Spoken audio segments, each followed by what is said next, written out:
Steniuk is in the picture as well. Lawrence, it looks like we have liftoff in the World Blitz Championship. Despite some of the players not being there yet, we have started some of the games. And okay, Kovalev, he tried to tell the arbiter not to start the clock, but the clocks have been started. The arbiter insisted.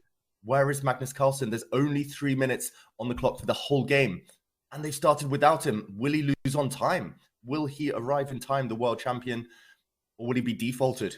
That would be a huge shock. I think they waited long enough. They're well within their rights to start now. Here we see Nakamura. It's early days in his game. It looks like the Dutch defense to begin his campaign. But look at this. Nakamura peering around, wondering, where is Magnus Carlsen? Is he going to give a 1-point head start to everyone else, to the pack?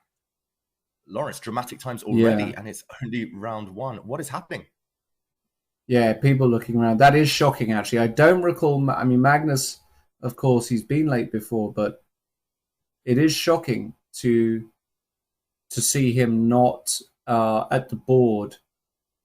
It's about 6 past the hour, so it is a fair amount of time. It's not been 1 or 2 minutes. You can't just hold the tournament up for Magnus.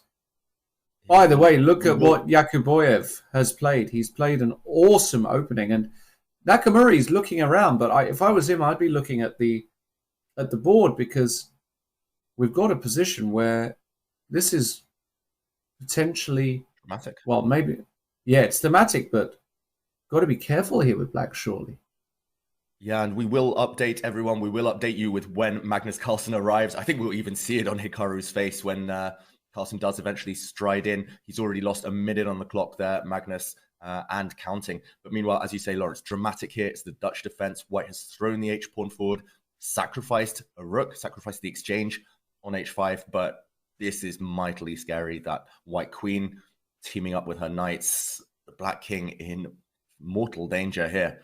Nakamura, I'm pretty sure he's analyzed something like this before. Otherwise, you don't play instantly into this type of position as Black.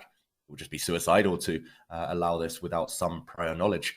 But yeah, playing with fire in round one. I think Hikaru, he was the only undefeated player in the rapid section, but he will have been frustrated. He only got 2 wins in those 13 rapid rounds. He wants to put, at least 1 win on the board in the early rounds here, just to show that, show to himself as much as anyone that he's back in form. And meanwhile, Magnus does arrive looking very casual. While the world champion, I think he's lost around 2 minutes on his clock. Must be. Yeah, he'll have to play bullet chess pretty much. Yeah, I think we'll have to switch over there. Let's go there. Let's go over to Magnus Carlsen. Wow, he's got 30 seconds on his clock to start this game, giving time odds to his opponent. Magnus with just over 30 seconds. Kovalev with almost 3 minutes. And it's the French defense, the exchange variation. So Kovalev not playing the most aggressive, not the most testing opening. Magnus, at least he'll survive. And Kovalev is thinking a lot at this early stage. Lawrence, what would your strategy be? Would you just try to flag Magnus? Would you try and win on the clock? Or would you do what Kovalev's thinking? Pause, take your time, pretend it's a normal blitz game. This is surprising stuff now for both of them. Yeah, I don't think there's any need to spend this much time, but I certainly wouldn't try to flag Magnus. As someone who's played tons of bullet against Magnus, he's not really flaggable, especially when, remember, it's 3+1. So you don't want to do that. But at the same time, this is kind of poor by Kovalev. There's just no need to spend 30 seconds. There's just no need to spend 30 seconds on knight c3 castles. Just, play c5, play bishop e2, play what you have to play, take on d5, whatever it is. But you can do it quickly. It's all of this, 20 seconds per move stuff. It's just not necessary. He's a strong enough grandmaster. Yeah. Lawrence, it's not just 3+1, it's 3+2. So Magnus does get 2 seconds after every move. And I mean, Kovalev, he's giving too much